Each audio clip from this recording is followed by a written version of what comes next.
What might 2024 hold for us, and what changes should we be making in our businesses to make sure this is our best 12 months ever? Here are my 5 resolutions, things that you should be changing in your salon business.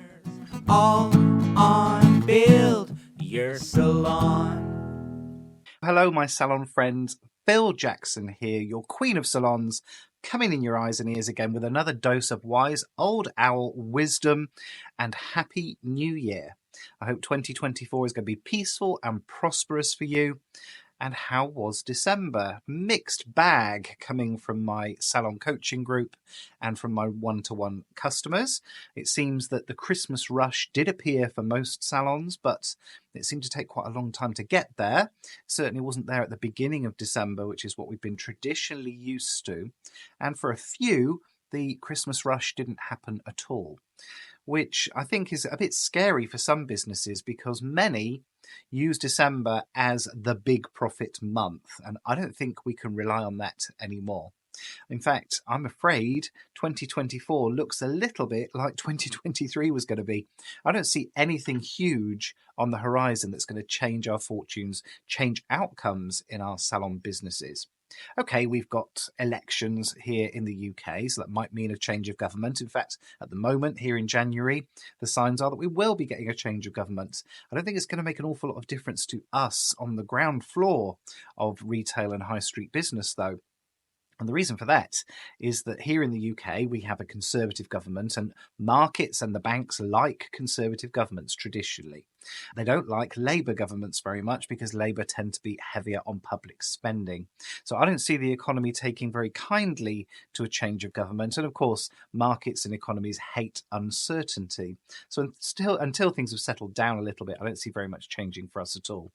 But because 2024 looks like 2023, doesn't mean you have to get the same out of the year. And that's what this podcast is all about. Here are my 5 resolutions, 5 business resolutions to help you get more from 2024. Number 1, you're not going to like me for saying it, but you've got to get to grips with the figures in your business. I know that these reports aren't terribly sexy. I know that accounts can be confusing, but I promise you the businesses that get to grips with the figures, that monitor their expenditure closely, that figure out where the best money is being spent in the business are those that are going to thrive in 2024.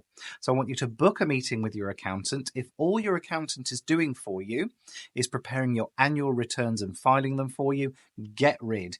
You need a management accountant, someone who's going to help you keep a really close eye on the money that flows in and out of the business and can advise you on things as well. If you haven't got the money for a better accountant, have a look at getting a really good bookkeeper, someone who can provide you with timely, useful information on the performance of your business and the profitability of your business month by month.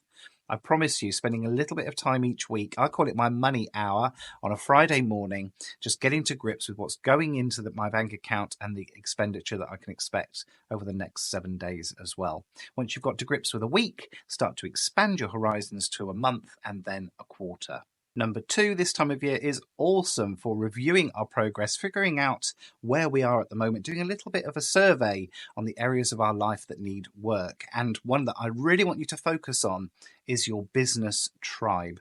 There's an old adage that you're the average of the 5 people that surround you, the people that you spend the most time with. The same is true in your business too. If you're the smartest person in the room, you're in the wrong room. If you're the highest achiever in a group of business owners, you're in the wrong group of business owners. We want people that are going to help you on your journey, but also that can inspire you and motivate you. People that are just 1 or 2 steps ahead of where you are now. Of course, I'm going to plug my Salon Spark group coaching program here. And if you head over to buildyoursalon.com, you'll see details of Salon Spark, which is my accountability and coaching group. And we've got some amazing salon owners in there, but there are lots of others out there. If you don't have something in place, if you don't have some organization that you're part of, that you have regular contact with, or a group coaching or accountability group, I promise you it's going to be time and money really well spent this year. Number 3, while we're taking stock of where we are in the new year, I want you to learn to review your progress really regularly, not only so that you can recognize your achievements and monitor your progress towards your goals, but so that we can start repeating what works in our businesses. For example, at the end of every marketing campaign or every marketing cycle, take a look back. Did you hit the target that you set yourself? You are setting targets now, aren't you, darlings? What worked in the promotion? What worked this month? What didn't work? What's worth repeating? What's worth polishing and refining and doing again? I promise you, this process of review is where the gold is in your business. So many people think that business and marketing success comes from inventing and creating new things all the time. I promise the money is in refining and improving what you're already doing well. Take a look at Apple.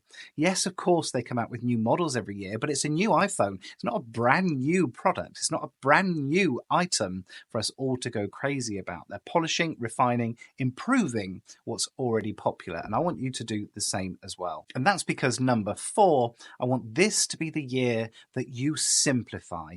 So many of us are scrabbling around for bits of business success here and there, getting more and more frantic, more and more overwhelmed, more and more disorganized, not knowing what's working in the business, not having time to breathe and actually enjoy the process of making money.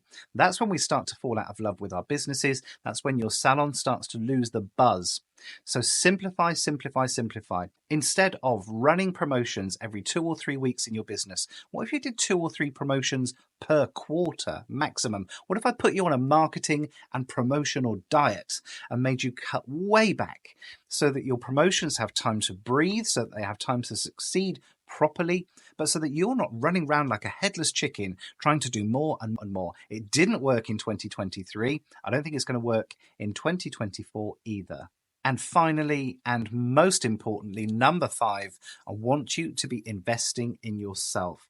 So many of us are really good at investing in the products that we bring into our businesses. We're really good at bringing in new services, investing in technical training, but we're not mirroring that spend, that investment when it comes to our personal growth, our personal development, and our business growth and business development. And of course, as a salon business coach, I would say that, wouldn't I? But I promise you've got to be really getting to grips with all aspects of your business, all aspects of your own skill set that you need to nurture your salon to greater success.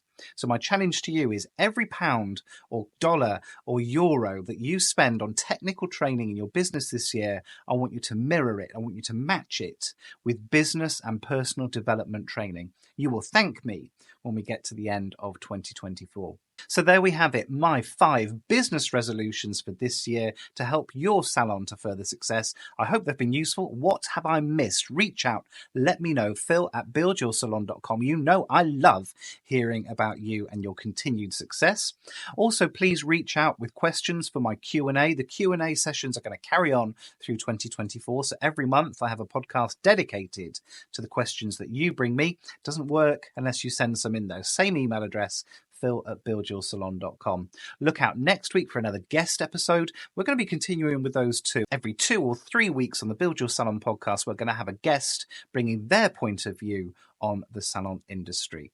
Just 7 short days until I'm coming in your eyes and ears again. And until then, take care.